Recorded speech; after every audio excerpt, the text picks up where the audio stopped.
আসসালামু আলাইকুম এভরিবডি। প্রিয় আলিম পরীক্ষার্থী 2025 তোমাদেরকে আমার ভিডিওতে স্বাগতম।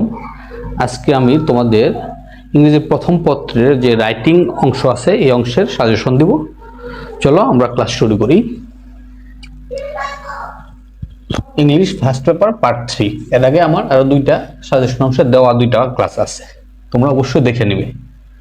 গ্রাফ এন্ড চার্ট, আজকে আমরা গ্রাফ চার্ট সম্পর্কে দেখব। প্রথমে এটা তোমাদের 8 নং অংশে থাকে। ইন্টারনেট ইউজার্স ইন বিডি বা Bangladesh, internet users in BD, people living below poverty line, mobile phone users, population growth in BD, selling rate of 4 types of books in 21শে বইমেলা, choice of profession, statistics of early marriage. এর মধ্যে তোমাদের যে প্রথম চারটা আছে, চারটা খুবই গুরুত্বপূর্ণ, এগুলোর মধ্যে থেকে মূলত থাকে। তারপরে যেই 7টা দিছি মোটামুটি এগুলো যদি তোমরা প্র্যাকটিস করো, আশা করি কমন না পড়লেও তোমরা পরীক্ষা লিখতে পারবে। তারপরে হচ্ছে কমপ্লিটিং স্টোরি, যেটা 9 নং অংশে থাকে। স্টোরির মধ্যে কি আছে? Liar shepherd. তারপর হচ্ছে এ গ্রেডি ফার্মার, এটা হচ্ছে রাখালের গল্প। আর এটা হচ্ছে গ্রেডি ফার্মার অ্যান্ড হিজ গোস, লোভী কৃষক এবং তার রাজহাঁসের যে গল্প, এটা। দ্য ডাব অ্যান্ড দ্য এন্ড, এটা হলো গগু এবং পিঁপড়ার গল্প। A farmer and his sons, কৃষক এবং তার যে 4 ছেলে। ইউনিটি স্ট্রেংথ, যেটা আমরা পদমূলক বাক্য নাম দিই, ওইটা। তারপর হচ্ছে রবার্ট বুশের গল্প। কিং সুলাইমান বা সোলোমান, বাইজিদ বুস্তামি, হযরত Bayazid Bostami. The clever astrologer and the king, যে গল্পটা জ্যোতিষ এবং রাজা যে গল্প, ওইটা। এ ক্লেভার ফক্স, যে চালাক শিয়াল, লেজ কাটা শিয়াল, ওইটা। অ্যান অনেস্ট উড কাটার, এবং একজন সৎ কাঠুরে, অর্থাৎ যে কাঠ কাটে সৎ কাঠুরে, তার গল্প, এটা। এ হচ্ছে স্টোরি। তারপর হচ্ছে ইনফর্মাল লেটারের মধ্যে কি আছে? ফিউচার প্ল্যান, এটা হচ্ছে তোমার টু জয়েন পিকনিক, যেটা এটা তোমার 24-এ আসছে, 25-এ ওইটা বাদ।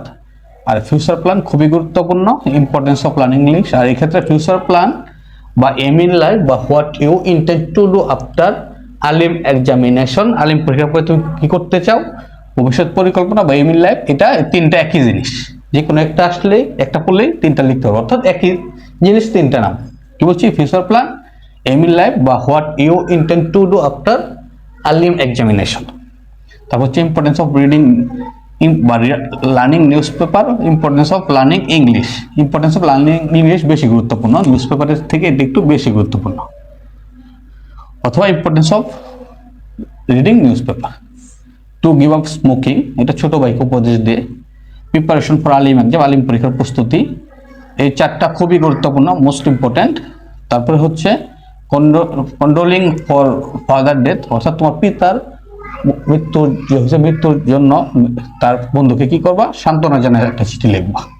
তারপর হচ্ছে কনগ্রেচুলেটিং ফর ব্রিলিয়ান্ট সাকসেস, ভালো ফলাফলের জন্য ধন্যবাদ জানায়, বন্ধু হোক বা ছোট ভাই হোক। এক্ষেত্রে এই 6টা সবচেয়ে গুরুত্বপূর্ণ, 4টা এরপরে সর্বোচ্চ 6টা, এই 6টা এগুলোর মধ্যে থাকার কথা। তারপরে আমরা আরো কিছু অতিরিক্ত পড়ব যাতে নিশ্চিত হয়। কজ অ্যান্ড ইফেক্ট অফ ডিফরেস্টেশনের খারাপ দিক, ফলাফল কি, এটা কারণ এবং ফলাফল কি। রিস্ক এবং পিকনিক, যদি টু জয়েন্ট পিকনিক চলে আসছে গত 25 পরীক্ষায়, এখানে রিস্ক এবং পিকনিক দিছে, যেটা পিকনিকে গেছে বন্যা দিয়ে বন্ধুকে চিঠি লিখবা। To be serious on studying and bad company, মানে পড়াশোনায় মনোযোগী হওয়ার জন্য এবং খারাপ সঙ্গ ত্যাগ করার জন্য ছোট ভাইকে চিঠি। মোবাইল ফোন, অর্থাৎ not to use mobile phone, এটা বা এটার কজ অ্যান্ড ইফেক্ট বর্ণনা করে ছোট ভাইকে পত্র। Okay dear learners, thanks for watching and listening me. আসসালামু আলাইকুম।